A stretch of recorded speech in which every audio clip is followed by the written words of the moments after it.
People ought not be so frightened of ghosts. They are merely...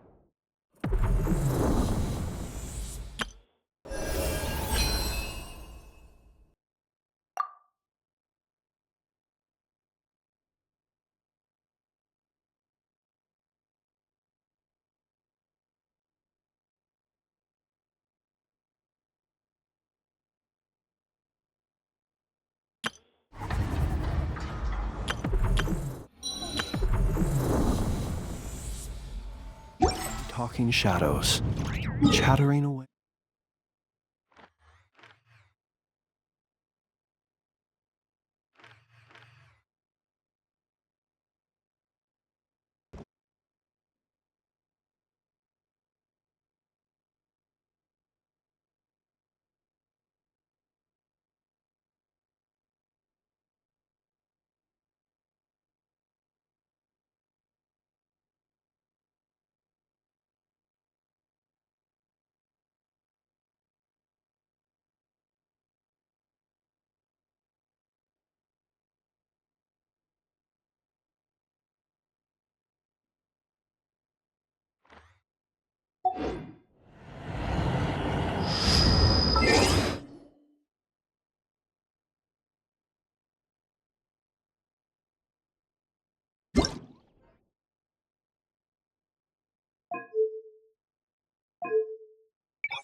やっ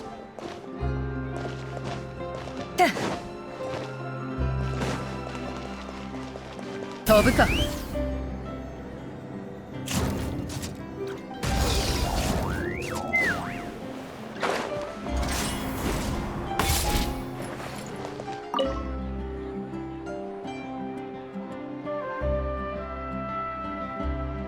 つまりおすすめはチオリアの子供服ということか。はい、ヌビレット様。チオリアのエローフェさんはよくキアラに子供服の試着を頼んでいるんです。写真がたくさんあってどれも可愛かったですよ。では一箱取り寄せるとしよう。ごきげんよう旅人。こんにちは。ちょうどよかった。ヌビレット様にとある予定が入りまして、それでプレゼントは何がいいか話し合っていたところなんです。今度珍しく休暇があるのだ。そこでメルシー村のメルジーヌたちを訪ねようと思ってな。せっかく久しぶりに会うことだから記念に何かプレゼントでもと考えていたのだが、君に会えてよかった。よかったら意見をくれないだろうか。メルジーヌとは親しいと聞いている。君のアドバイスは貴重な参考材料になるだろう。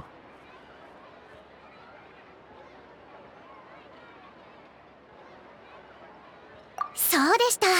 セレーネさんの手紙にもマメールは絵を描くのが好きだって書いてありましたね。そうだったな。皆が住んでいる環境を鑑みて防水性能のある油彩を送ろう。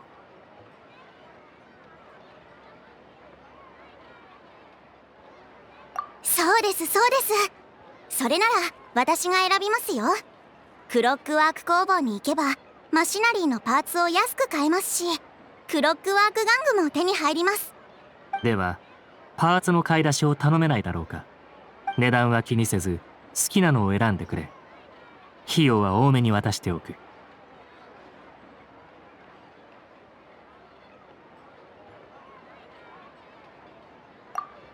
そうか。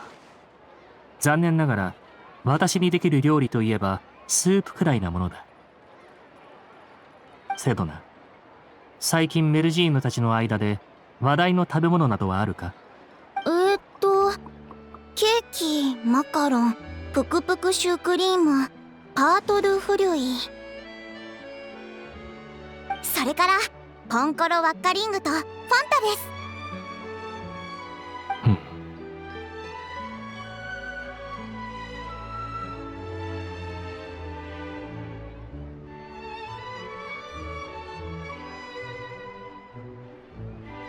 そうだな。好みが違うのは当然だ。公平を期すならメルジーヌの好きなものを全部用意すべきなのだが、いずれにせよ今上がったものは全て手配するとしよう。二人とも感謝する。全て揃ったら個別に梱包して向こうに送り届けてもらうとしよう。セドナの分はパレメルモニア宛てでいいか？私の分まで？メルシー村のみんなに贈るものなのでは？全てのメルジーヌへのプレゼントだからな。無論君の分もある。ありがとうございます、ノビレット様。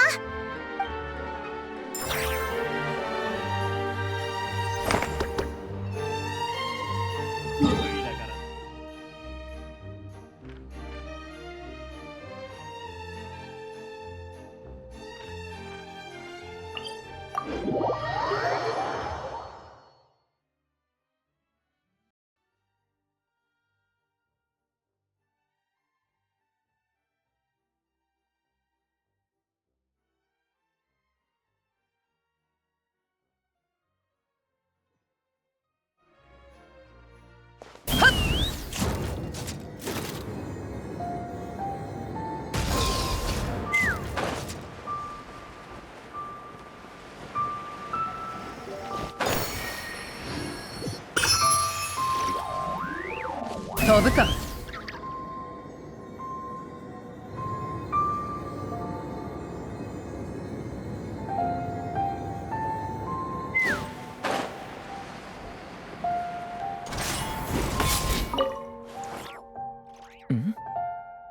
少し疲れているようだが、何か悩み事でもあるのでござるか？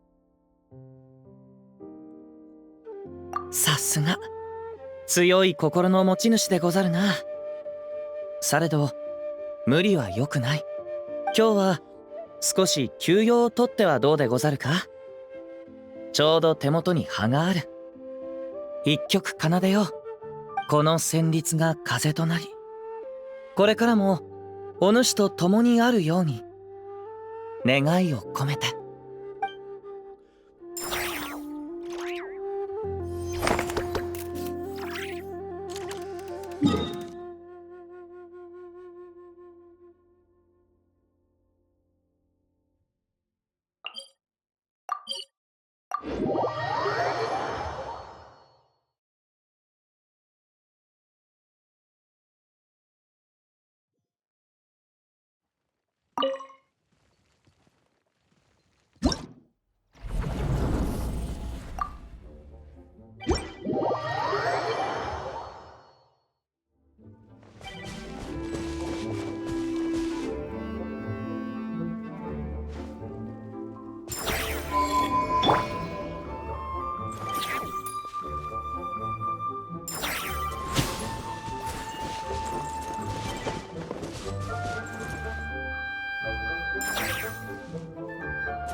やっ、さあ、それ、さ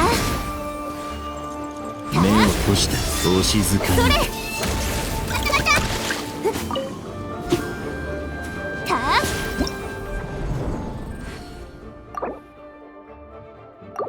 それ。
風が立つぞ。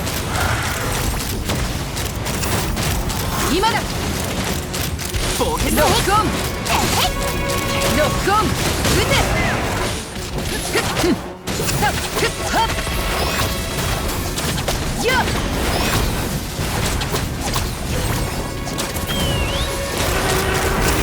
今だ。ロックオン。今だ。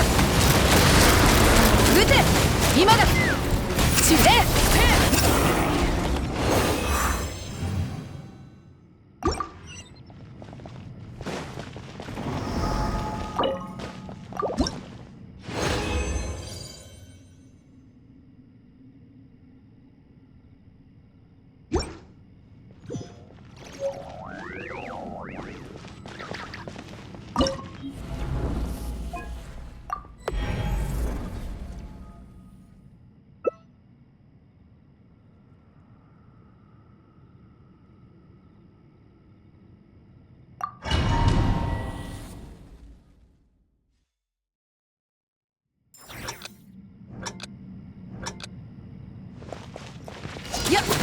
灯火は消えない。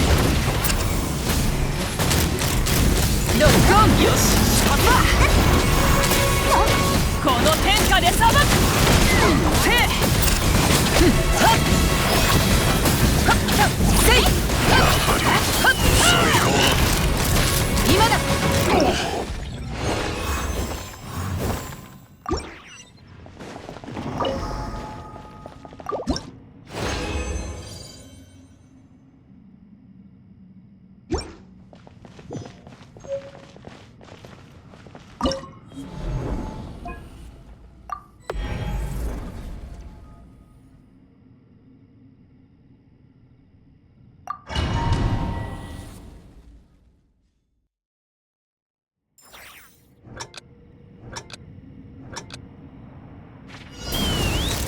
待って。加速する。撃て。今だ。よっ。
星と神無事今日の星と深淵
I'd have lost myself long ago if I allowed myself to be led by the whispers of the abyss.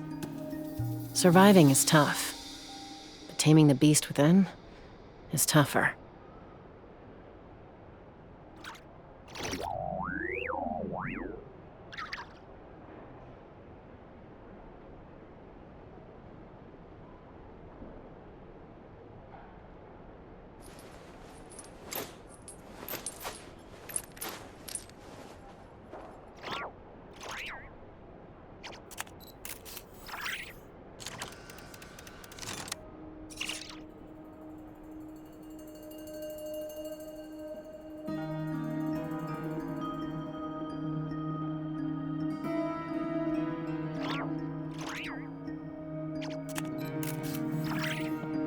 When you lose your way, gaining some altitude can bring some perspective.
I'm a little out of practice these days. Any conflicts around? I'm in the mood for some peacemaking.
Sorry to disturb you, but we seem to have run into some trouble. Evidently so. Don't worry, I'm not about to leave you to I'm sorry. What did you hear me say? I wasn't... Wait, how long have I been... Not long. You just appeared by the door a moment ago. Boss, what's wrong? We've been tricked. We never left at all. Hallucinated? How indeed. So you control everything in here? More or less. Has anything like this ever happened before? Only once. Is there any similarity between what happened? I suppose my thoughts are a little Is there any... The first clause of your Meaning, you're not feeling... meaning this is not some... Boss, it's fun. Oh, listen to you. What? Yes, really. Oh, okay. Well, anyway, I suggest everyone even though you don't want to dismiss mental fatigue. Just Don't I have... If we can find... Time to rally, everyone. Follow me. As we continue our journey, the same rule. You have my...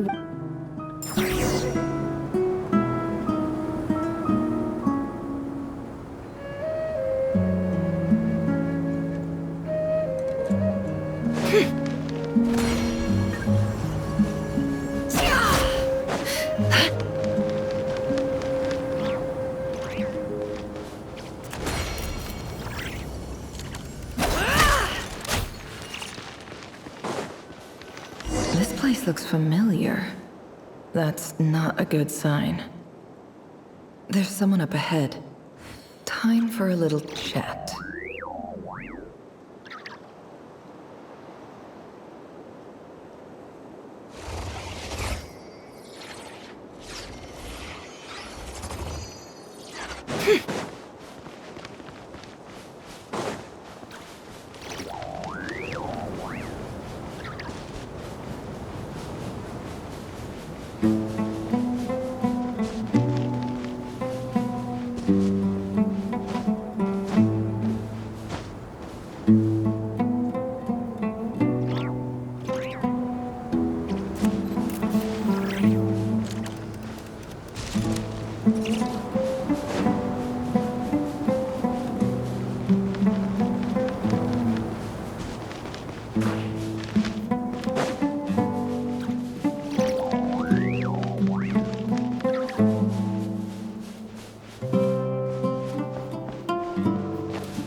I wasn't expecting visitors at this hour.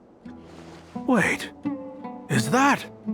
Oh, it's him. There you are! Sinue's been looking for you all day. I think he has some news for you. Oh yeah? What were you doing just now, Uncle Retinue? Hiding away some more loose change? I know I saw some Mora. What do you mean loose change? Oh, come on, I'm too old for this. Just pretend you saw nothing.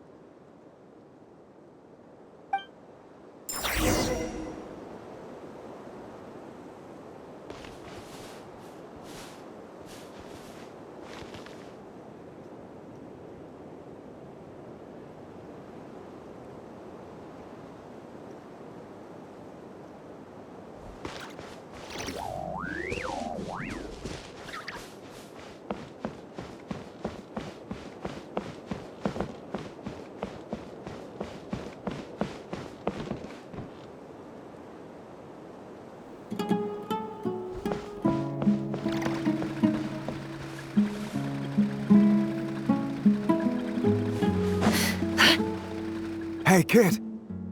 Mind telling me what Sinuhe's been up to recently? I'm trying to get in his good books and I need a way in. Get in his good books? Why?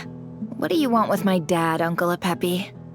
I've written a new song. I was hoping to showcase it at the next festival, but I'll need his approval. A new song, huh? I'd love to stay and listen, but unfortunately, Uncle Retinue says my dad's looking for me. Well, there's plenty of time and I'm not going anywhere. See that pile of stones? I'll be sitting there warming up my vocal cords. Come find me when you're done. Pile of stones. Got it.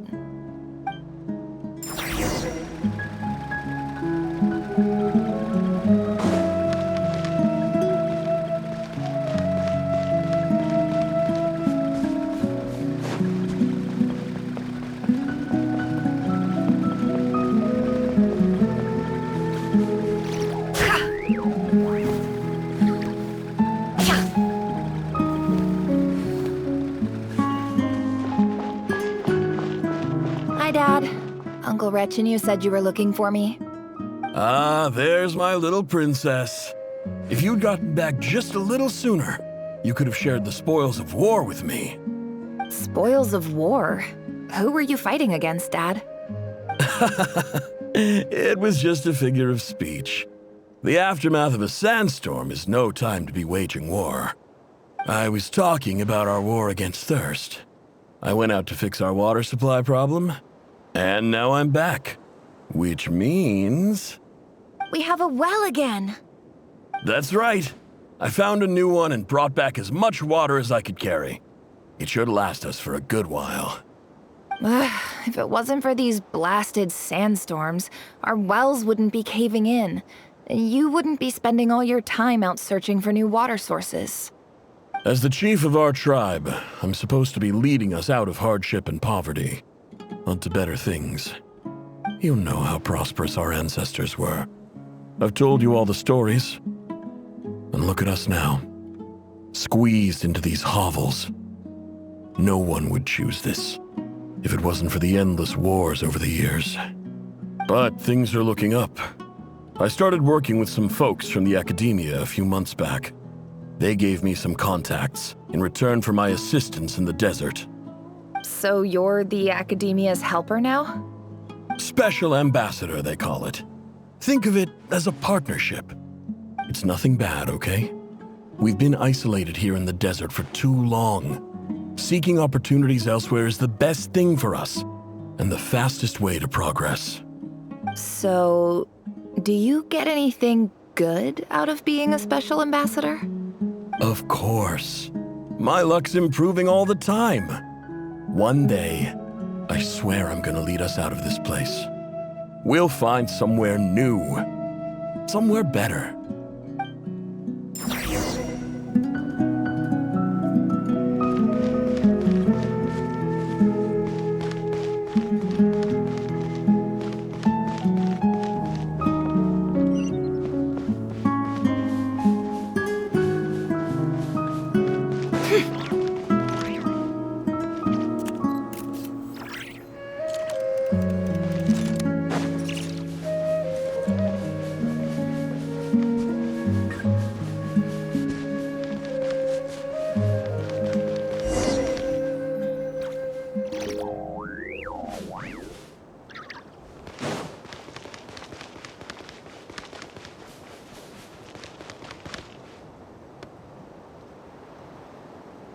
That's our well, and you know it. You stole from us. Well, you've gone from chief to thief, and now you have to face the consequences. Did you really think you could take our water without permission and get away with it? You're either brave, stupid, or both. And that Special Ambassador Act? Yeah, nice try! We spoke to the Academia. They said it was all news to them. You're a liar and a cheat!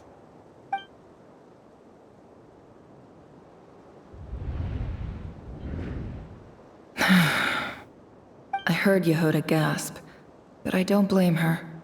Most people are terrified by the sight of blood. Corpses strewn across the ground. The wounds are clearly from scimitars and daggers. The desert dwellers' weapons of choice. There's a handwritten note on the ground. Let's see what it says. Halil, this is Sinuhe, chief of the Shimti tribe. Surely you remember me. I was the one who helped you and your colleagues avoid the quicksand in the desert. This is my second time writing to you. I assume my last letter must have gotten lost in the mail, as I didn't receive a reply. I hope this one makes it to you safely. I'm writing to you because I need some help. That sandstorm the other day completely blocked up our well, forcing me to look for another water source in Iab and Unut territory. It was a matter of survival. Praise the gods. The well of the Iab tribe was intact. It was my last resort. I drew what water I could and left, but not without being spotted. I fear they will retaliate. You told me to write to you if I ever needed help. You said you'd be my ally in the Academia. I urgently need you to formally recognize my title of Special Ambassador and send some of your people to assist me for a few days. It's the only way I can convince them that this was the Academia's decision and prevent them from retaliating. This is an emergency. Please send help as soon as possible. Looks like this letter never got sent. The writer died a grisly death, and the letter was trampled into the ground. It's badly defaced. Some parts are barely legible. What a ridiculous lie the surviving Shimti tell. Their whole village was butchered over a sip of water.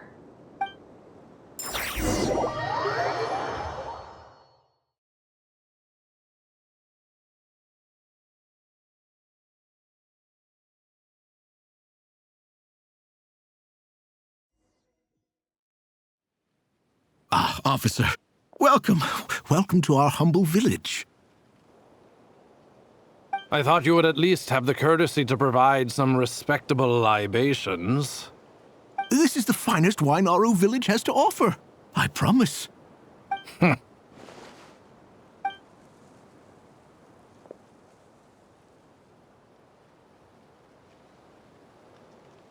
The Academia has agreed to reserve a single space for a candidate from your village.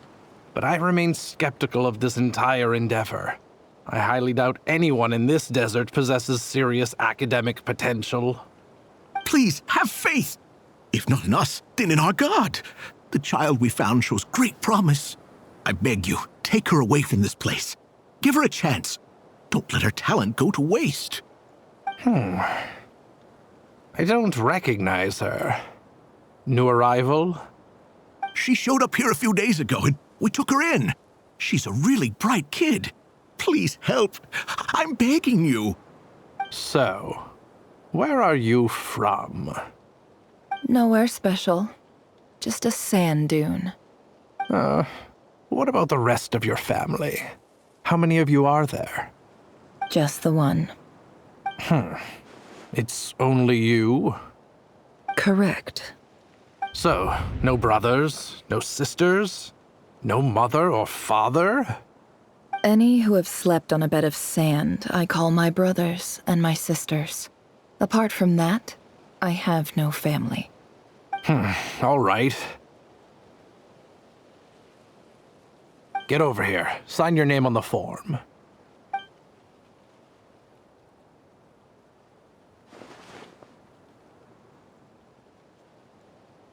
Never?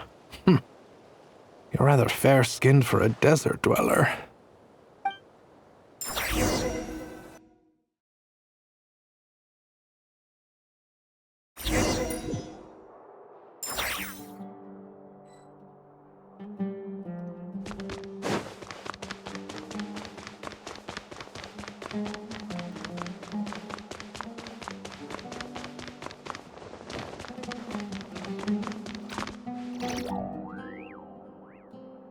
Nefer, this term's assignments have been issued already.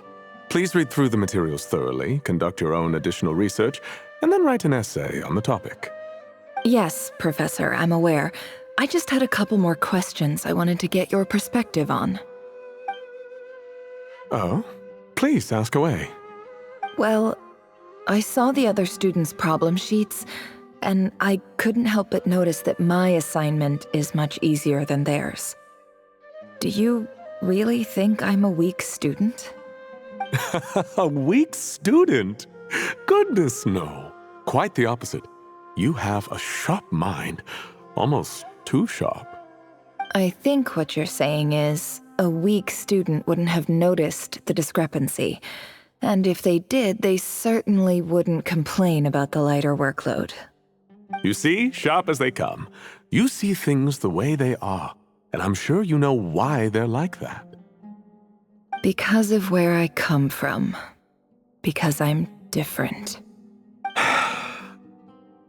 I'm sorry, Nefer. I don't like it any more than you do. It's just... Anyway, you said you had a couple of questions. What's the other one? I wanted to check... If someone sent me a letter to the academia, where do I go to collect it? Ah, your family wrote to you. Well, as long as they put your name on the envelope, someone should hand it right to you. Not exactly.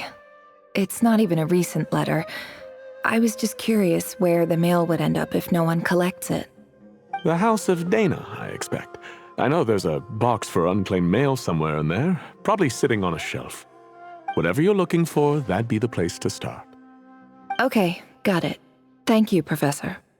Oh, don't mention it.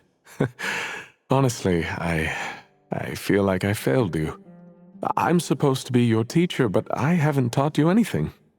Hey, don't say that. You're a great teacher, and you do your best for all your students. But the rules are the rules. You're not allowed to teach students like me. It's not just the academia either. The whole world bends over backwards for the successful and leaves the losers to suffer and die. Oh, my dear child. Don't tell me you've given up on life already. I haven't. I just think that if you want to make it in this world, you have to find a way to become successful.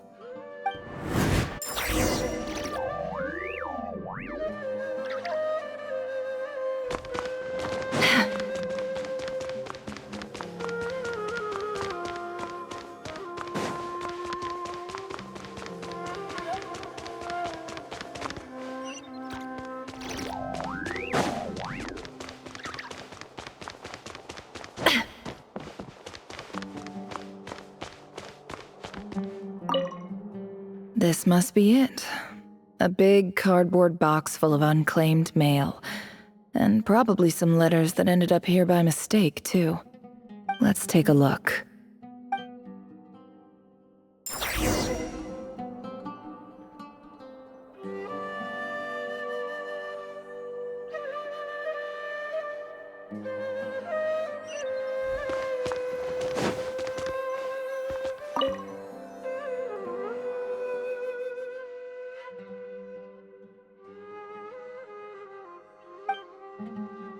A dilapidation survey from Port Ormos. Looks like it's from a Core of 30 representative. What a strange thought. A bunch of mercs losing sleep over rundown buildings. This one was never even opened. I guess the recipient didn't care what the Core of 30 had to say about anything. Who was it addressed to? I don't recognize the name. But it must have been a Kasharawar professor.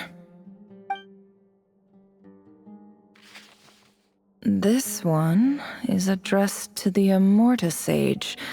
The title is Changes Observed in Satyavada Life Symptoms. Why do all these letters read like full-blown dissertations? Guided by the incense, we became lost somewhere in the forest.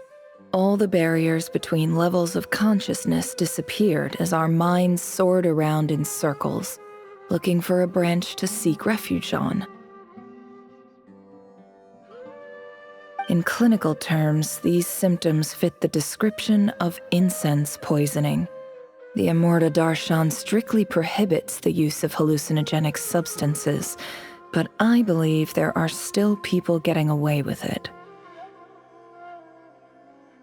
For example, my neighbor who always breaks out into song and dance after using incense. This seems like something the academia would want to know about. Why wasn't it collected? Wait, what's this written on the back? It's so small. The note says, "The sender authored this letter while under the influence of mushrooms. I would send it back, but no return address was provided. Stamped by the Grand Conservator of the House of Dana."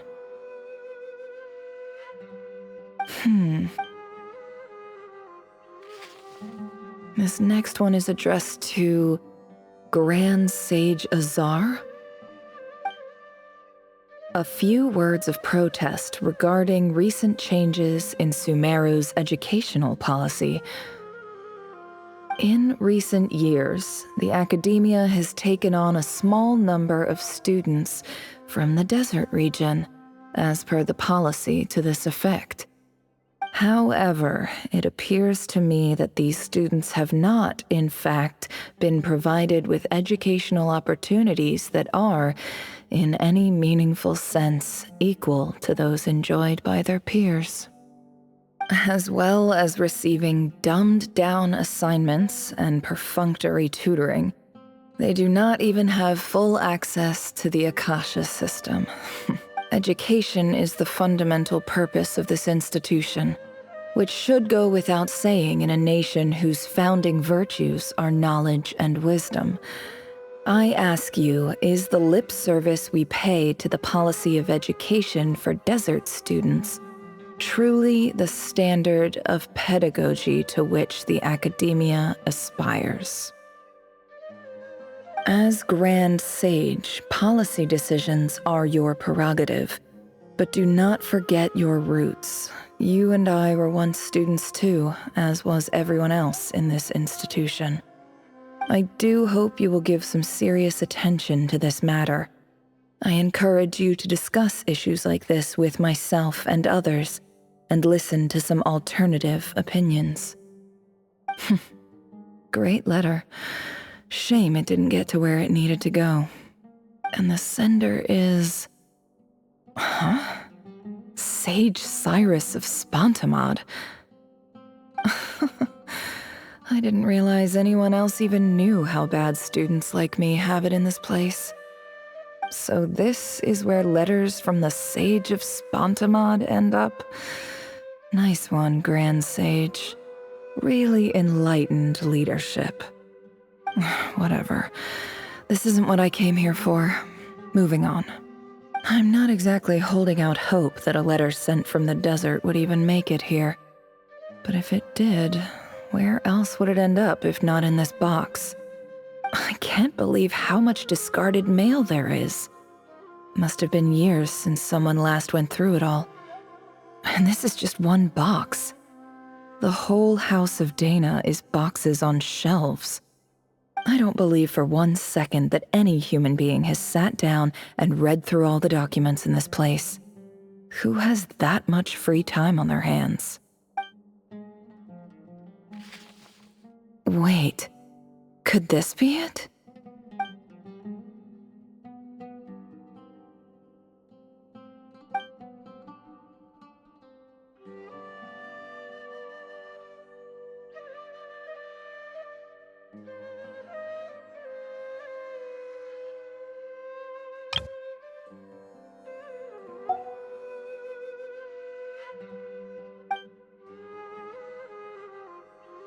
Greetings, Halil.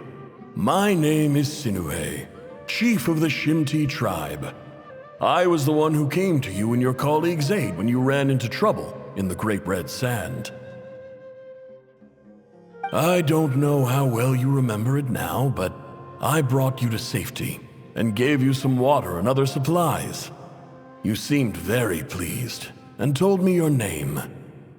In my tribe, learning a person's true name is serious business, and I therefore see you all as friends.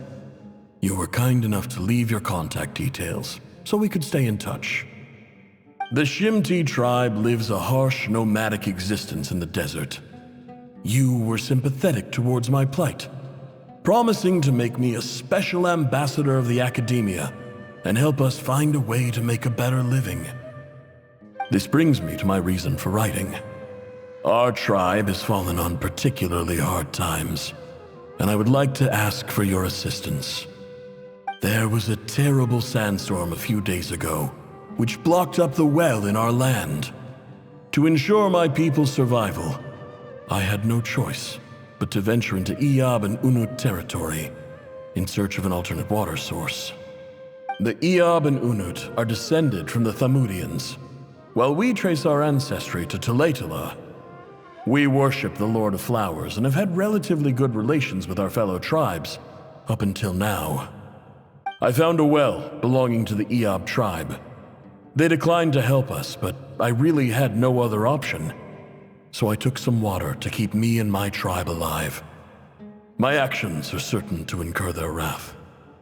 When we met, you assured me that you would be my ally in the academia. I would like to take you up on that offer, because I really need your help. I wonder if you could send an academia representative to meet with me. That aside, the last time you were here, you mentioned that the academia had started accepting students from the desert, and I told you a little about my daughter, Nefer. We have next to no resources here in the desert, and my power and influence are limited.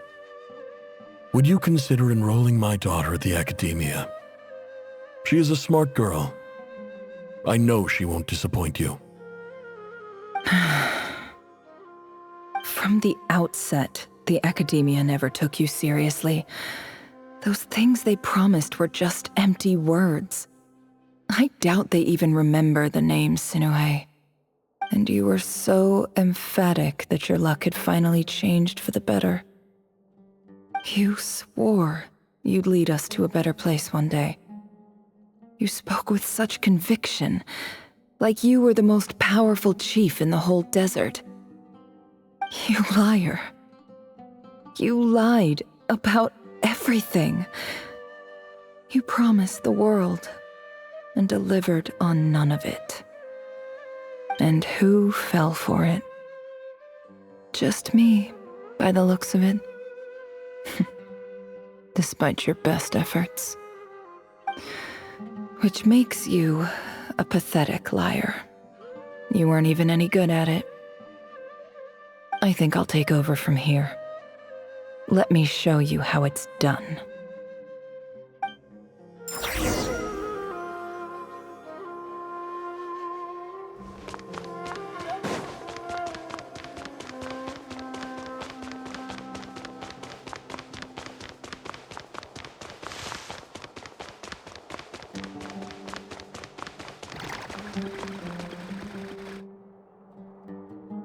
I just came to say goodbye.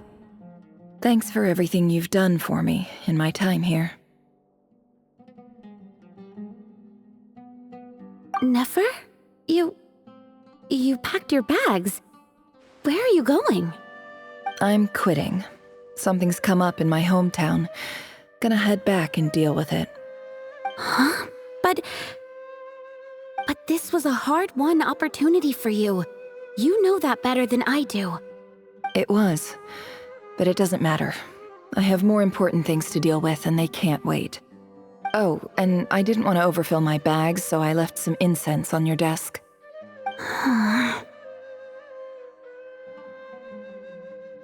What's wrong? I thought you liked incense. Although, I did read somewhere in the House of Dana that it has hallucinogenic effects. Don't use it all at once, all right? Isn't Isn't this the stuff you brought from your hometown? You're just letting me have it? But you said it's a rare and valuable commodity. Yeah, about that. I lied. It's not rare at all. There's this bunch of ruins near my hometown that are practically overgrown with this plant. It's not worth much. Keep it, it's fine. But never... All right, that's all from me. You take care.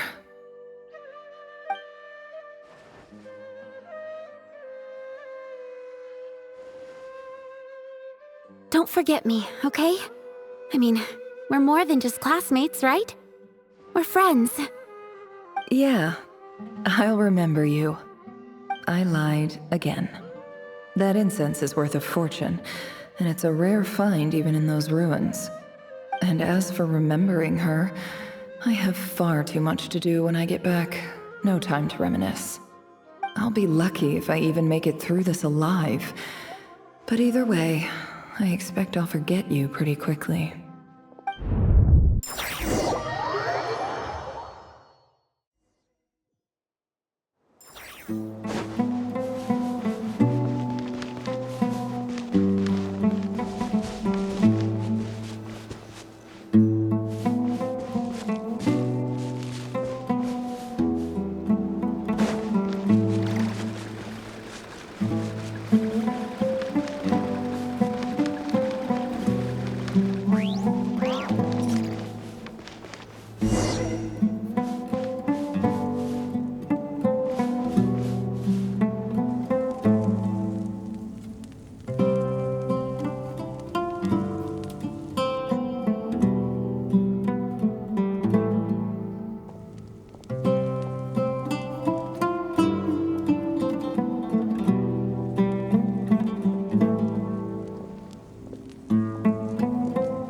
It's a pleasure to meet you, Mr. Arif. So, what does the Academia want? Since they've sent their special ambassador, I assume there's a big business deal to be made. If not, I'd be very disappointed. Please, sir, lower your blade. You're lucky I'm the one they sent. Not all special ambassadors share my admiration for the Iab people. The ever-shifting balance of power in the desert reduced the once great civilizations of this region to rubble and sand.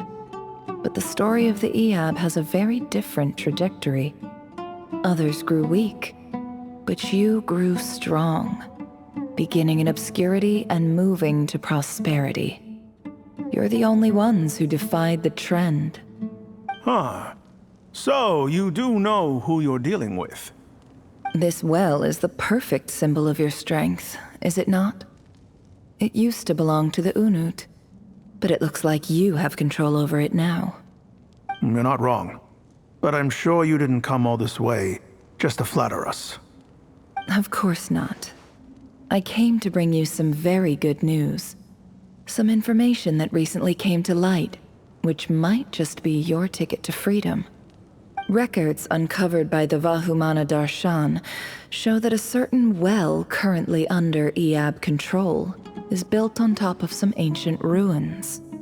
These ruins are of great archaeological interest to the Academia. I checked the map carefully on my way over here, and I'm confident that this is the well in question. The Academia is offering 50 million mora in return for excavation rights. 50 million? No, wait. If these ruins are as important as you say, 50 million's a little low, don't you think? Don't get greedy, Iab. We know far more than you think. We know that you seized this well by force. Wasn't that the first step in your rise to power? To drive away the Unut and steal their water supply? So what if it was?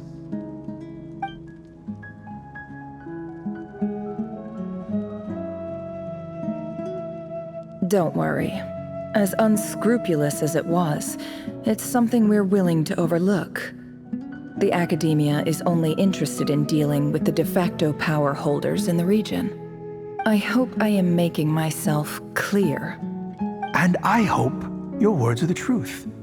If I find out the Academia is trying to play me, I'll hunt down every one of your people and make you watch as I cut their heads off one by one.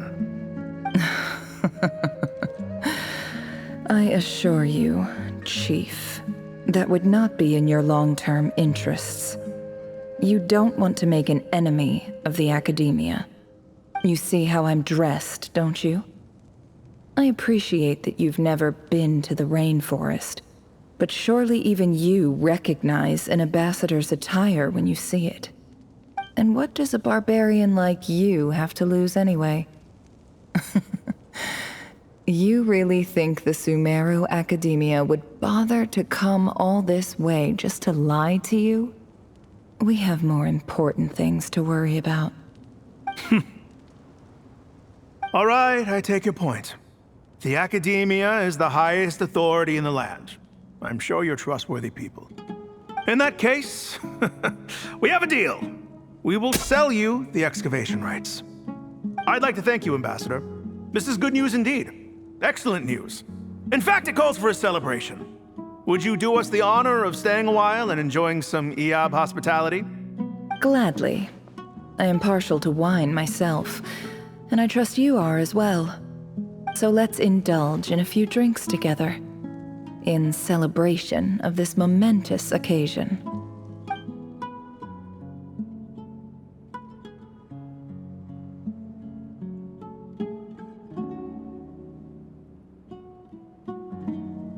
Chief! Chief, it's an emergency! It's the Unut. They've taken the well. What? Well, don't just stand there. Take it back. Yes, Chief. I have every confidence in the Eab's military superiority, and yet... Well, what is it? The Unut's response was alarmingly fast. The day after we reach a deal, they seize the well. This can't be a coincidence. Perhaps there is a traitor in your midst. I don't think so. I am obliged to remind you, Chief, that the Academia will only deal with the de facto power holders. If you cannot regain control over the well, I'm afraid you won't see a single mora of that 50 million. No! Please, Ambassador, just give me some time. I swear the Unut will not get away with this. That well is ours, and so is the mora. Glad to hear it. I will wait here for an update. If there is a traitor, I will find them. In the meantime, make yourself at home. I'll report back as soon as I have an update. Much obliged. Wow. All it took was a few words and I've got him wrapped around my finger. What an amazing feeling. So, in summary, Ambassador, the Academia would rather negotiate with our tribe instead of the Eab, yes? The Eab are ruthless murderers who don't listen to reason. And now they have the gall to interfere in our research projects in the desert region. So let me ask you, Chief, if you were the Academia, what would you do? Kill them all, of course. Precisely.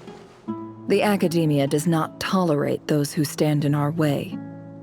The Eab have held back our academic pursuits for too long, and our patience is wearing thin. At the same time, there is simply no way that the Academia can be seen to be intervening in desert affairs. I'm sure you understand where I'm coming from. We have our own rules out here. If the rainforest dwellers raised arms against a desert tribe, it'd start a bloody war. Right. We can't confront them ourselves, but we can support their enemies. The Unut have always had strained relations with the Eab, which makes you our natural allies. Natural allies. Weren't the Eab your allies once? You were quick to send them after us to protect your interests back when we stole that water. And now look at you. You're at each other's throats. Let me be clear. The Academia wishes to collaborate with the legally recognized rulers of the desert in this matter. We are asking for excavation rights to that well, and our offer is 50 million mora. Say no more. I believe we have an understanding. Good. Then I suggest you get to work. Get us access to that well, and the mora's yours. You see, Dad? Lying is easy when you know how. People will believe anything.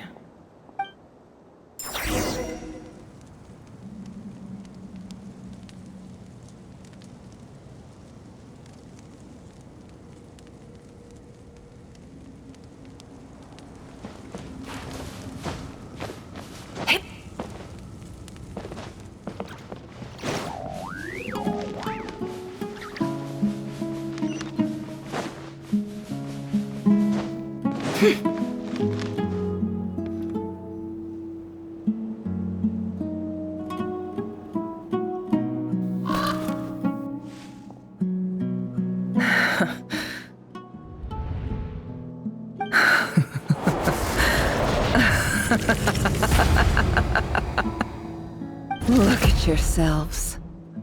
You may be vile, savage monsters, but your butchered bodies bleed like any others. You're no different. You're nothing special at all. The monsters who destroyed my home, they're just ordinary, petty human beings. What a joke. I think we're even now. Maybe I've even done the desert a favor. It's a better place without all these people around. Oh, Sinuhe, my gullible fool of a father. Perhaps if you'd been as ruthless as I was today, our tribespeople would still be alive. In this dog-eat-dog world, a chief needs to be tough to survive. But you couldn't do what had to be done. So I did it for you. Nefer, it's okay. All of this is in the past now. I believe I remember you promising to remain silent. Yeah, but even so... Yehoda, is there anything you can do to ease the tension?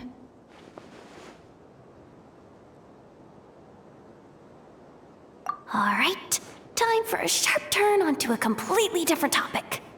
So, anyway, that's enough of that.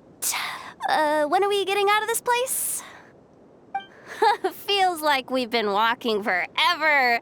I'm getting pretty tired. Oh, Alma, you tired? Yes. If we can find somewhere to sit down, I could certainly do with a rest. It's not far now. There should be a temple just up ahead.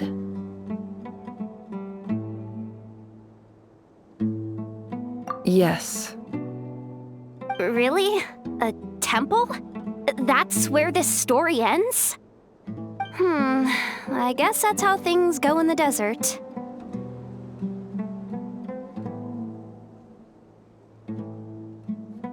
Desert dwellers can never escape their destiny. Or so everyone says. I never wanted to believe it, but looking back now, I'm as desert as they come. You mentioned a temple. What's waiting for us there? My biggest trade secret of all. Ah. Then I'm guessing it's where you got your power from. The power to peer into other people's minds. I didn't know you were clued up on any other religions. I'm no expert in the history of Sumeru, but since you come from the desert, I would imagine it has something to do with King Deshret.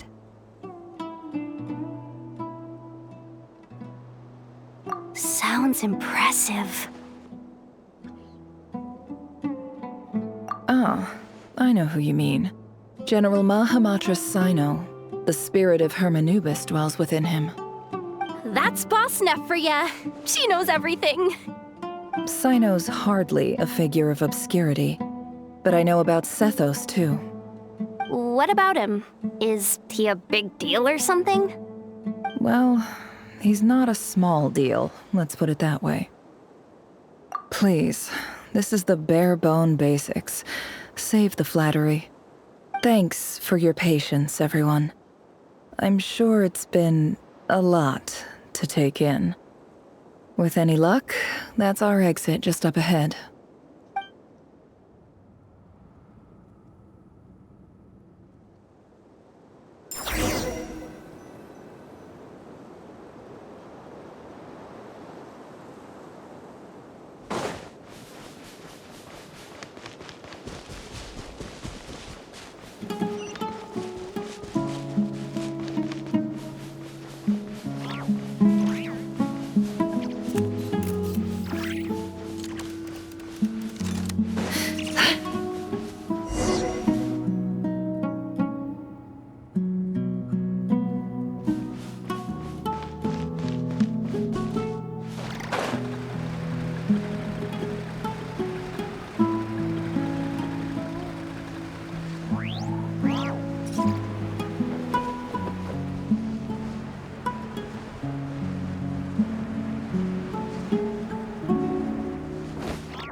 I'm totally out of my depth here.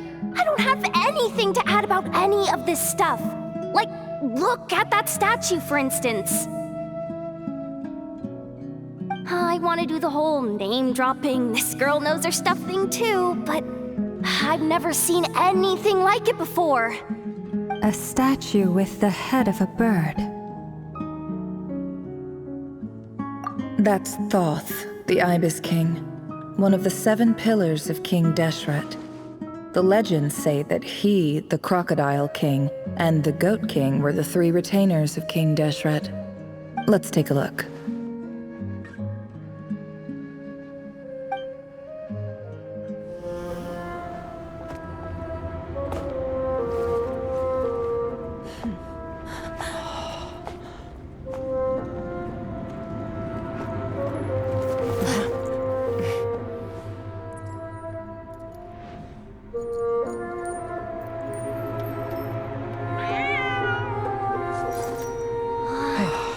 It's just Ashru. So, all is well?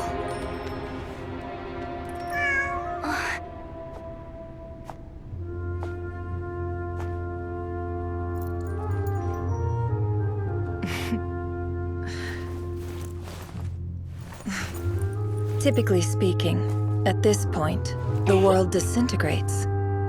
Then we find ourselves back in the outside world. Besides, these are my memories. There's nothing to fear. You're sure? Of course. It's almost over.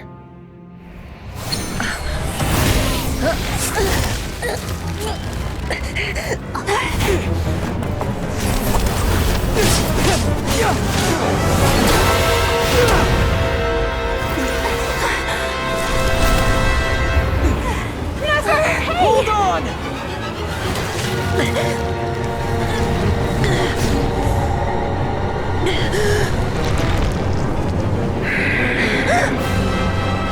Knowing too much is always a death sentence. Speak for yourself.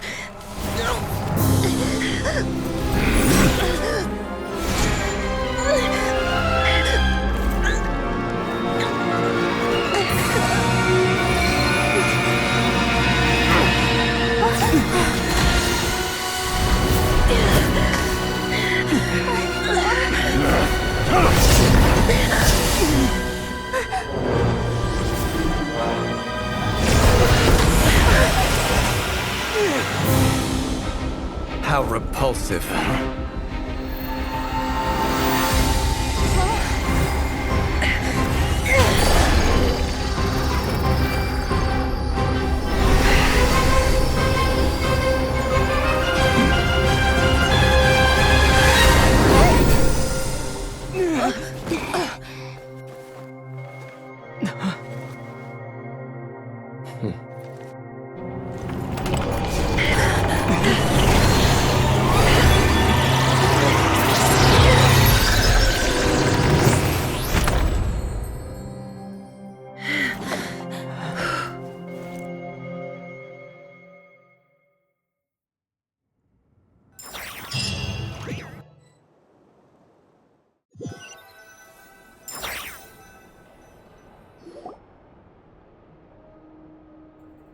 timed that pretty well, didn't I? It's okay. I'm just glad no one was hurt. Paimon noticed you doing something too, Dainsleif. Were you helping get them out? Of course. When I asked Nefer to conduct this investigation, I was not naive to the dangers involved. I had a duty to ensure your safety. Good to know your sense of justice is still intact after all these years. I take that to mean that you saw the truth. That comes as a great relief. I certainly did. And thanks to your help, I also managed to trap Rerir inside the chess set. Whoa, really?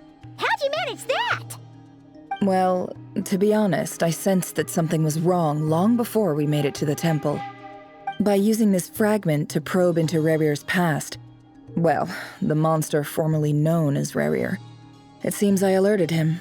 I was tracking him, then he caught on and started tracking me too. Can't say I'm surprised. But how did he track you through your thoughts alone? That shouldn't be possible. Rerir was a secret agent who reported directly to the Vinster King. He is an expert at finding a trail and hunting down his pursuers. No wonder. He infiltrated the chess set, read my thoughts, and built a new virtual chess set inside of it. That's why we weren't able to leave at first.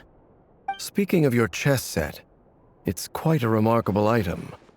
Would I be right in thinking you have some connection to King Deshret? You overestimate me. I only have a connection with one of his underlings, the Ibis King. You all saw how this came to be.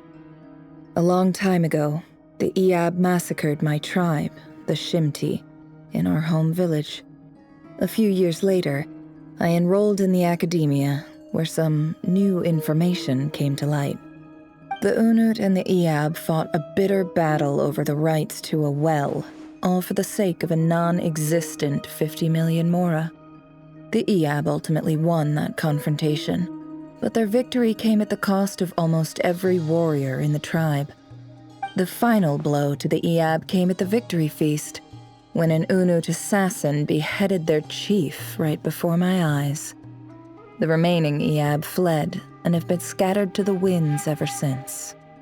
Having gotten my revenge, I returned to my hometown, where to my surprise, the nearby temple was still standing. There it was, seemingly immune to the relentless hostility of the desert, while my tribal home lay in ruins. As I stood there gazing at the temple, I noticed a cat just outside. This cat, as it turned out, was home to the spirit of the Ibis King. He led me to a gate deep inside the temple, and there he made a deal with me. This chess set is my gift from the Ibis King. The chessboard within is made to the same specifications as the one in the mausoleum of King Deshret, and represents his power of piercing analysis. With this chessboard in its container, I gained a certain ability to perceive hidden secrets. Now, you could conclude that the Ibis King simply wanted to give the people of this world the power to seek the truth, but I don't believe that's the full story. Every god plays favorites. Their hearts are as fickle as any humans, full of secrets, perversions, egotistical tendencies. But precious few gods are willing to admit this. It is the same with all powerful forces, including fate itself. Their gaze falls preferentially upon a select few. As you rightly point out, this is an act of favoritism. If you're alluding to the Abyss, then yes, I agree. Gather the others. It's time to share everything I've learned.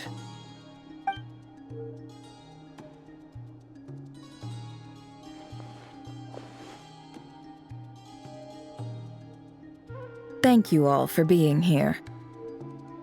As promised, I did some further investigating into the Reicher of Solnari's background. I am pleased to report that the investigation has been most fruitful indeed. The Reicher of Solnari, real name Rerir, was once a Conrian subject who served the Vinster King. I will now share the important details of his story. Please save any questions or comments for the end.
So that's why he's so obsessed with the moon. A tragic tale, to be sure. But it does not excuse his many transgressions. No matter how much Rerir suffered in the past, the fact remains that he is what we know today as the Wild Hunt, wreaking havoc upon innocent lives in Notcry. He becomes more dangerous with each passing day. If left unchecked, it is simply a matter of time before all of Tevat suffers the consequences. This is a threat that the Knights of Favonius cannot ignore. A question for Miss Columbina. Forgive me if this is presumptuous, but have you ever seen the spatial gateway that appeared in Rerir's memory? Never. But I have heard stories of something called the Moon Gate, and this seems to fit the description. Miss Lama, any thoughts on this? In the lore of the Frost Moon Scions, the moon is believed to hold many secrets. Some sources speak of ancient knowledge, others of a gateway to the unknown. The term Moon Gate is one I have heard before, but as is the case with all of our legends, there are no records of any first-hand witnesses. We cannot know whether it truly exists. Then back to Miss Columbina. As a moon goddess yourself, do you have some idea of where the Moon Gate leads to? Not at this stage, sorry. I do hold the power of the Frost Moon, and my strength is recovering well. I can sense that the gate would open at my command, but... But there's more to the power of the Frost Moon than that? Yes. A moon goddess has the right to open the Moon Gate, since it is a path to the moon. But as never mentioned, holding open a spatial gateway takes a huge amount of power. And right now, I need to conserve my energy to fight the Reihir of Solnari. I'm afraid this is one mystery we may have to leave unsolved for now. I agree. Better to save your strength. But if you'll humor me for a moment, I have a bold conjecture of my own regarding the world beyond the gateway. I highly suspect that neither Tholindis nor Rerir made it through unscathed. The evidence pointing to this is the fact that the Reihir of Solnari exists in the form of countless fragments. With the abyssal power he wields, no ordinary foe can touch him, let alone tear him to shreds. And yet, the Wild Hunt proliferates wherever his scattered fragments lie, drawing hordes of monsters to many different locations across the land. So your theory is that Rerir was physically torn to shreds by some powerful force? Hence, why the Wild Hunt is a distributed phenomenon, rather than a unified one? Makes sense to me. Explains why the Wild Hunt is so pervasive, and why he's been trying to piece himself back together. He was whole to begin with, and he wants to be whole again. Without the power of the Abyss on his side, he almost certainly would have perished the moment he was torn apart. But the Abyss, much like a curse, has kept him alive. I could not agree more. The power of the Abyss is most surely a curse. It is a compelling explanation, and one that accords with my present understanding of Abyss creatures. Whether the life form in question is primitive or advanced, if a curse has extended its lifespan unnaturally, it will continue to survive in spite of everything. This raises some interesting questions. I will run some experiments and see if there is any validity to my suspicions. That being said, regardless of whether my research bears fruit, I would like to thank Miss Nefer for conducting such a thorough investigation. Already, it has greatly enriched my understanding of the entity we face. My pleasure, Mr. Albedo. I too hope that the information I have shared today proves useful as we look to formulate the next stage of our plan. Hey! What is it, Dainsleif? You look really upset! It's just... when I think of the man I once knew as Rerir, I struggle to understand why things had to turn out like this. The two of you used to be friends, didn't you? I don't know if these words will bring any comfort, but my heart goes out to you. Mine too.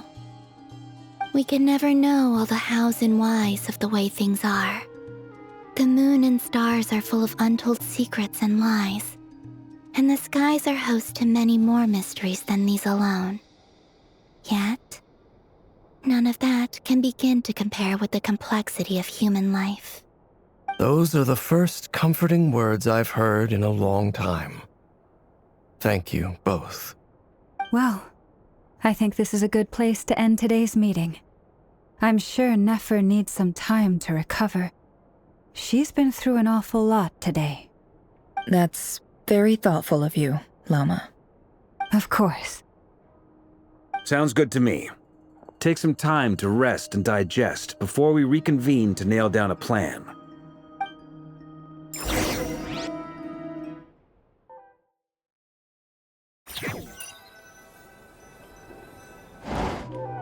Hey, is this a bad time? Hope I didn't kill the conversation. No need. Come on, let's talk outside.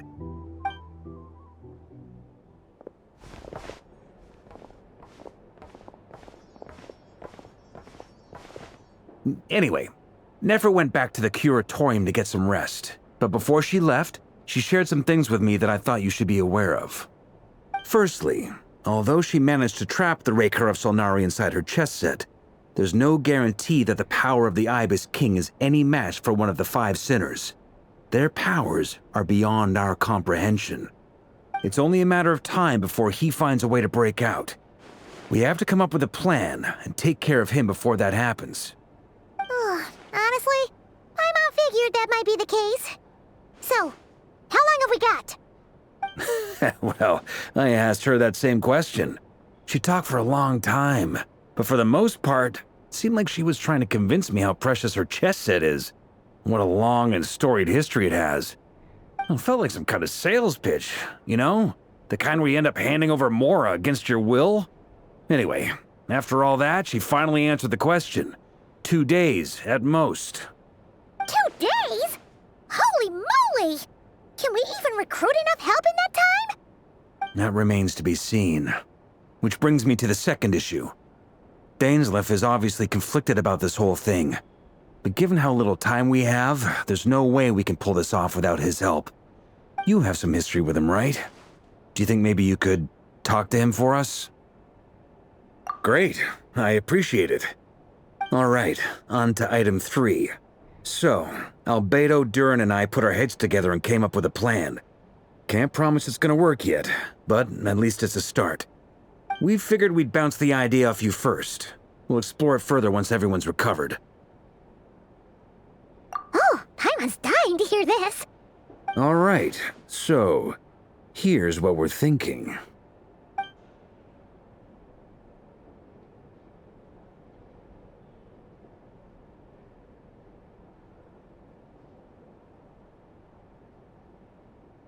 we felt a little uneasy about roping you into this. I mean, firstly, you're not locals, and secondly, none of us are your boss. You're well within your rights to refuse if you so choose. Roping us in? Why would you even say that? We know the stakes here. It's all of us against the Rayher of Solnari, or none of us stand a chance.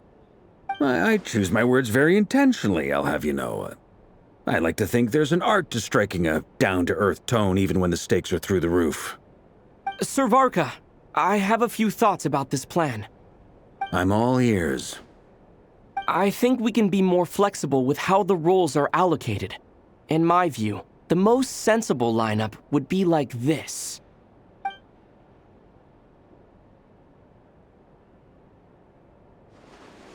I see your point, yeah. But if that's how we're going to approach this, you'd better make sure you're ready. To be clear, I don't doubt your abilities. Far from it. I just want to make sure. Are you really willing to take all this on? I want to do everything within my power. The Rayher of Solnari is a truly fearsome opponent, and if I do my part, it'll greatly reduce the risk for everyone else involved. Well, that tracks with what I've heard. Jean's mentioned in her letters that you're so diligent it's almost abnormal. As in, most people weigh up the risks and rewards in situations like this. But you seem to just march towards danger without a moment's hesitation.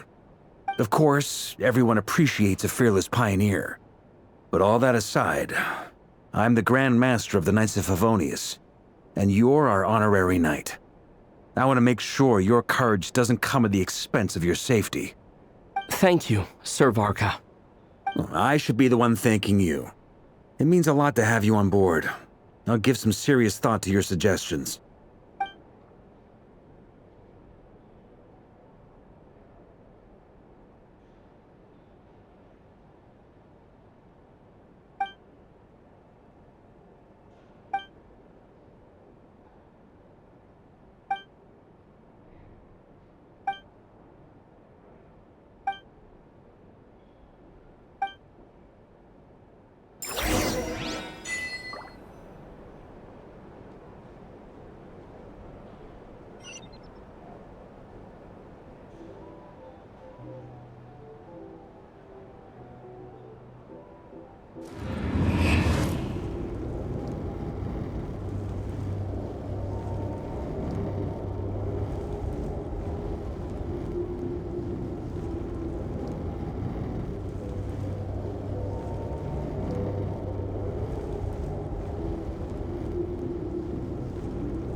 This is a thorough plan, but I do have one last question before we take action.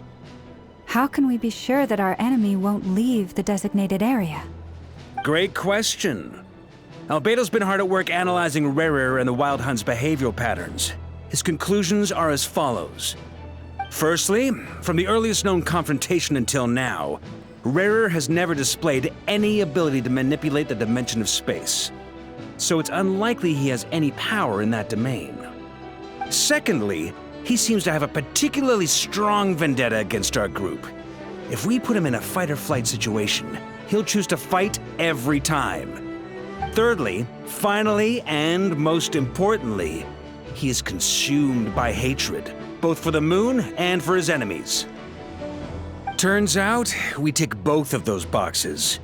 We have a reincarnated moon in our ranks, and a spy who accessed his private memories without permission. He'll be baying for blood, not looking to escape. As someone who's had their fair share of interactions with the Wild Hunt, those all seem like valid observations to me. Understood. Then I will defer to the verdict of the group. Well, everyone, That's the plan in full detail. Albedo and Durin are carrying out their part as we speak. Plan approved. Scheduling. Okay, any firepower you need, I got you covered. Let's light this baby up. The Frost Moon Scions are behind you as well. And the rest of you?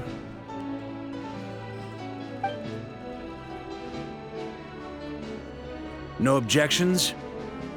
All right, then it's settled. This is the plan we're going with. Next up, an old tradition of mine. Anyone who wants to back out, now's your chance. Wait, we can still back out of this? Everyone says things they regret, right? I don't want anyone feeling trapped because their mouth said yes before their brain had time to think things through. A very people-first approach. I hear that's common practice in the Knights of Favonius. Heh. Who'd you hear it from? D-Luke? Shh. We don't use people's real names at work. This contact will be known only as Owl, please and thank you. This plan can only work if everyone does their part. Flint's and I will absolutely support it. We shall indeed. You'll be glad you accepted our help. Also, you are the last person I expected to see here, Miss Dory. It's not often I get called Dory in a work context. My peers usually call me Lord Sangama Bay. So, the longer your name, the higher your net worth. Is that the idea here? In that case, Mr. Flint's here must be worth a fortune. That's right, I know your full name. It's... The walls are thin here. I'd appreciate you keeping that a secret. Okay, fine. I'm actually only here as a favor for someone else. Do you have any idea how much it would cost to hire me otherwise? Oh! Does this mean someone out there actually has the power to boss Dory around? It most certainly does not. We have a long-standing and mutually beneficial business partnership. She's actually the mom of a friend of yours. Said mom supplied me with a great little trinket, but now that lady's ruined everything. If I don't start building a little goodwill now, my whole business in Notcry is gonna go down the drain! Okay. So what exactly is so special about this pendant? It's a lucky charm that a great mage made for me. We have a business relationship, and she was worried that something bad might happen to me. So, she wanted me to have something that can store power to protect myself with. I finally got it all fully charged up with Kovaki, and then never went and used it all up at once! Never lost so big in my life! You're right. It was all my fault. I didn't mean to drain all the Kuvaki in the pendant, but I'll make it up to you. You will? Well, in that case, how about you give me your chess set, and we call it even? I knew you'd say that. Well, it's yours if you want it.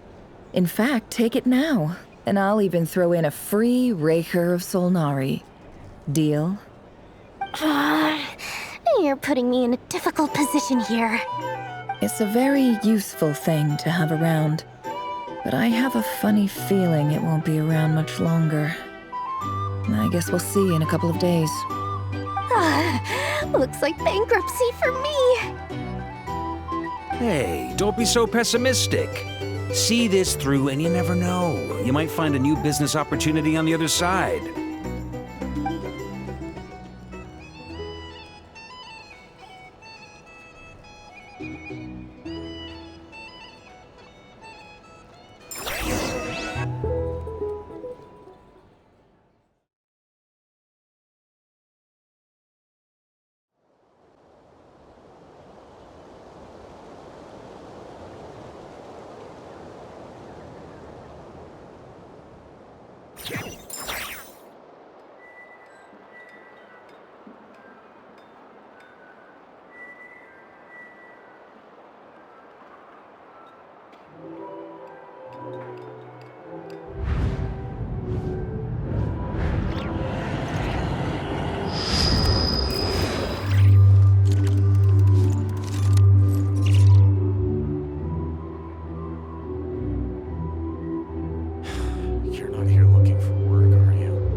work, are you? Heed my words and get out while you still can.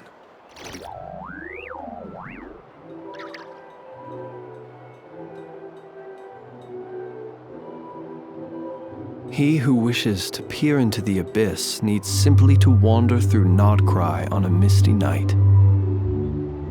The march of the wild hunt will be sure to drag him into the darkness.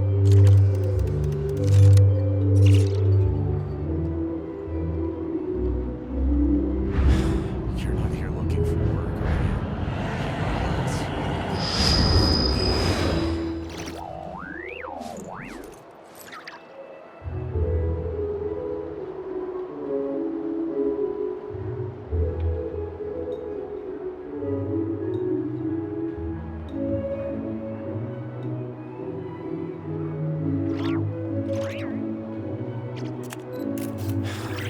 People ought not be so frightened of ghosts.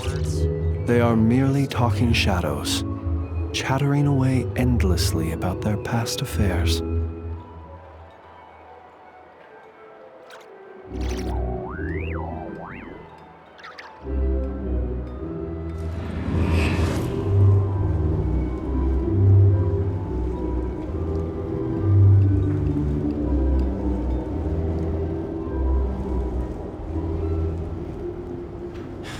You're not here looking for work, are you? Heed my words and get out while you still can.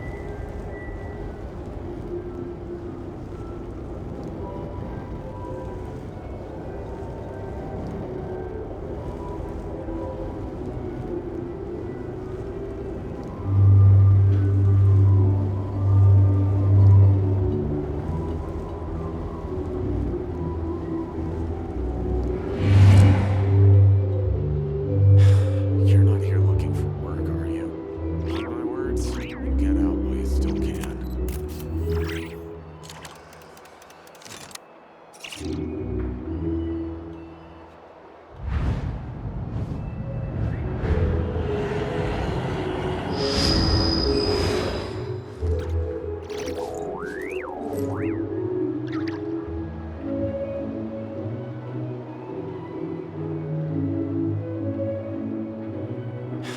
You're not here looking for work, are you? Heed my words and get out. He who wishes to peer into the abyss needs simply to wander through Nodcry on a misty night.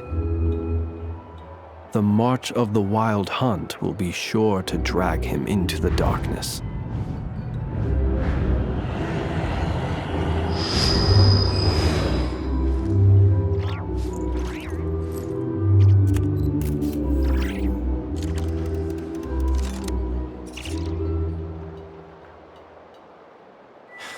You're not here looking for work, are you? Heed my words and get out while you still can.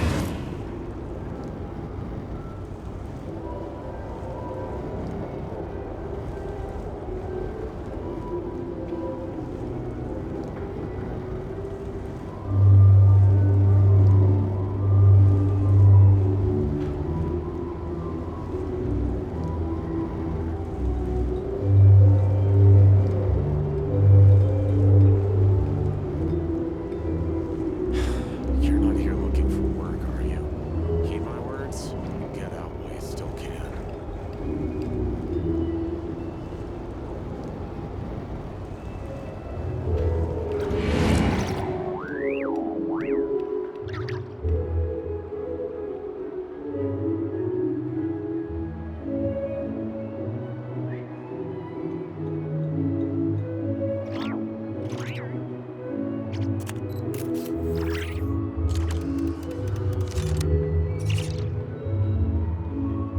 People ought not be so frightened of ghosts. They are merely talking shadows, chattering away endlessly about their past affairs.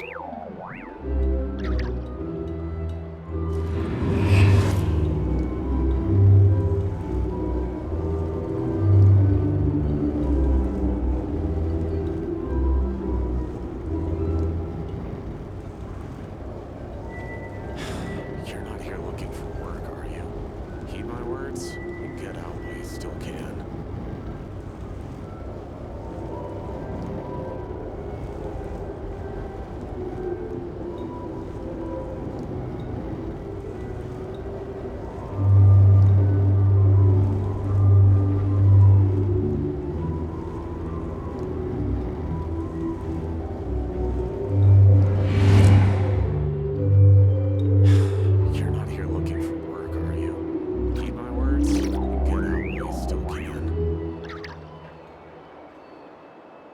You're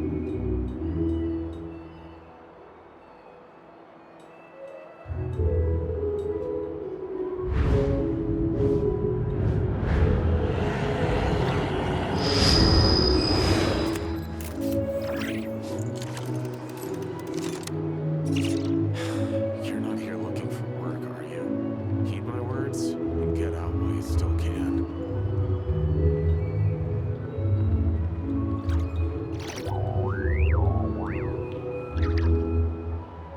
He who wishes to peer into the abyss needs simply to wander through Nodcry on a misty night. The march of the Wild Hunt will be sure to drag him into the darkness.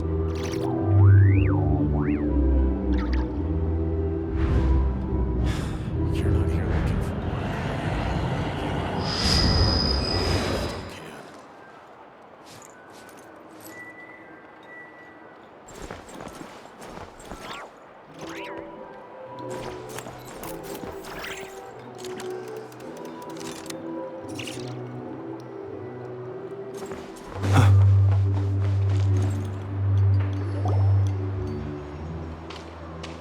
Dory!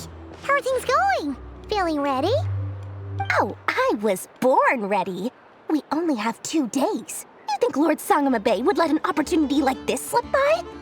Don't forget, when something's in high demand, the people with the goods on hand get to charge the highest price of all, even higher than the sellers taking advance orders. Ta-da! See? It's right here. Oh, it's so pretty. Did you make it? No, I have a supplier. We go way back, so he made me a very attractive offer. Aha! No wonder you were talking about lucky charms at the meeting. You've been getting Kave to make them for you. That's not the full story. It actually started a while back as a project between me and the Dendro Archon. Mage Alice once warned me that this world won't stay safe forever. There may come a day when everyone faces a great crisis. I passed this on to the Dendro Archon, and she secretly brought together a research team made up of Sumeru's top scholars to invent a technology that could keep people safe. I won't go into the details because it's all very complicated, but if you want to know more, you can ask the Dendro Archon about it sometime. Anyway, point being, it was the Dendro Archon who asked Kave to build this little contraption. As one of the top Kashara War talents, he was the obvious choice. Took him long enough. He stressed over it for ages. Must have gone through at least a dozen designs before producing a final product. But that's Kave for you. Marak delivered it to me a couple of days ago, along with a letter from Kave. Could I ask why I'm sending this technology to you? What's your proposed use case? Has it been approved by the relevant authorities? So nosy. My fault for sending him the research permit to begin with. Surely Nahida must have told him you were involved in this project. He was probably just nervous because you're always so secretive about your business. Could be, could be. Anyway, I just replied, let's hope there never has to be a use case, because it would involve grave danger. Fair enough. But it sounds like he was just being cautious. He probably felt responsible as the one who made it. Or maybe he was asking as a favor for his housemate. He's done that before. Not sure why, though. His housemate doesn't seem to really care that much about this kind of stuff. Either way, all's well that ends well. I'm just glad to finally have my hands on the product. I wouldn't want to be without it, given the potential dangers that lie ahead. Huh? What does that look mean? Paimon's just super surprised. This must be the first time we've ever seen you actually get serious about something.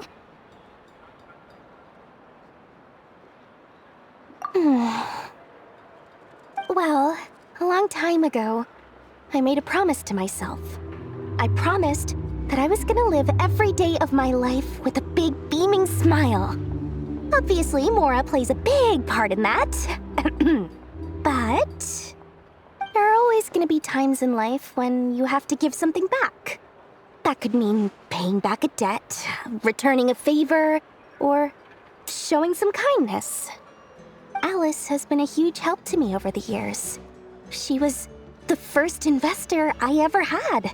And I want my investors to know that Lord Sangama Bay is the best in the business. And more than that, no one knows what the future will bring. Whatever happens, I want to make sure the Dendro Archon and all of Sumeru is prepared to face whatever comes.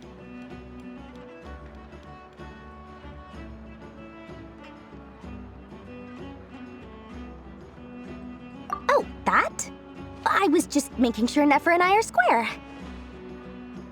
Don't be thinking it was some sort of benevolent act. I'm no saint, so don't treat me like something I'm not. My priority is doing the business that I want to do, so long as my conscience lets me, but it usually does. That's the Lord Sangama Bay business model. All right, if you say so. I do say so, and that's the whole point. I'm a businesswoman. Don't go trying to figure out what kind of person I am. You'll exhaust yourself. Much easier for everyone involved if you just take my word for it. Oh, and could you two help me get this stuff where it needs to be? Thanks so much. You're my favorite assistants.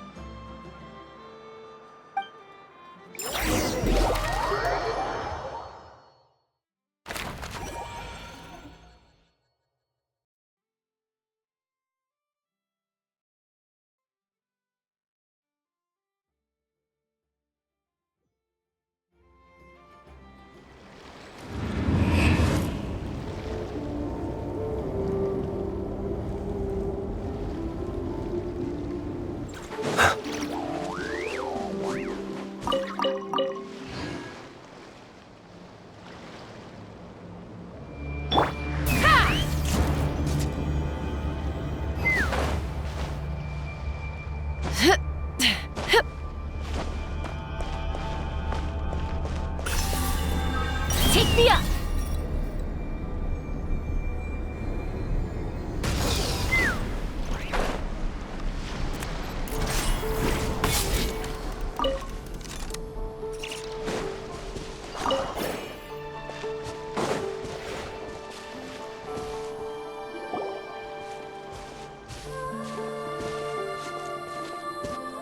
Traveler, Paimon, it's good to see you. Everything going smoothly over here? Sort of. As you're probably aware, Varka, Diren, and I captured some abyssal creatures from the Wild Hunt. Per the plan, we dissected and analyzed some samples of these creatures. The process went very smoothly. The findings, however, come with some troubling implications. What? You can actually dissect the Wild Hunt? That depends on your definition of Wild Hunt and dissection. Harmless, lifeless. These words are accurate descriptions.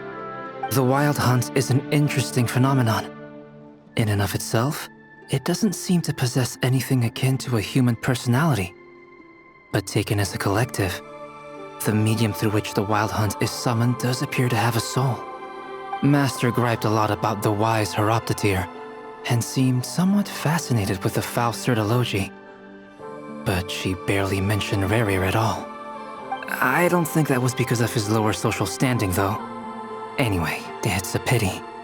I should like to hear her thoughts on the nature of the life form he has become today. It's a strange mix. The furious energy of an abyssal being channeled through a fractured physical existence. A consequence of being torn apart by an unknown power. Perhaps the only explanation for his survival in this state is that he sacrificed a degree of individuality in exchange for a continued existence. Oh, sorry. Once I get talking about interesting research, I have a tendency to go on indefinitely. Back to our research findings. Essentially, they confirm my hypothesis. Rerir's corpse is completely contaminated by the Abyss, and the effects are irreversible. You could think of this as Rerir in mutated form. But in my view, even that would be inaccurate. In reality, his whole being has been consumed by the Abyss. In other words, He is now nothing more than a manifestation of abyssal power. Unfortunately, at present, we have no means of completely eradicating abyssal power. Hence, we cannot fundamentally destroy the Rayhir of Solnari either. Oh, that's terrible news!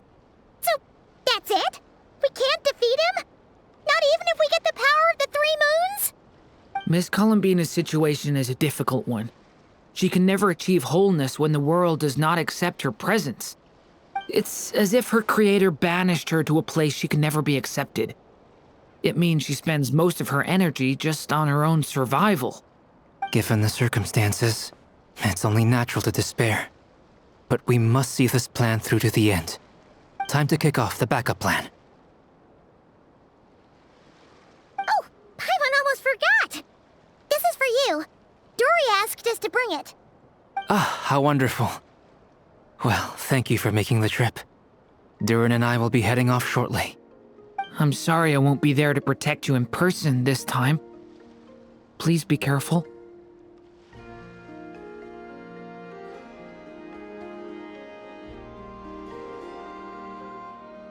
All right then. Stay safe.